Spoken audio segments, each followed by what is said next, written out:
I'm having my HIFU and meso inject procedures with DG Aesthetic at Balanga Bataan. So ginagawa ko to procedures na to 2 times a year. So ito yung mga machine na ginagamit nila for different procedure, but that one is for HIFU.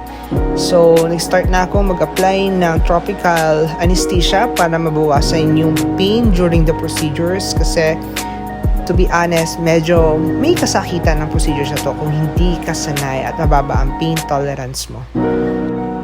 Pero guys, yung pain, pwede mo siyang i-manage. Depende yan sa kaya mo. Pwede mong dagdagan, pwede mong bawasan yung frequency ng HIFU machine.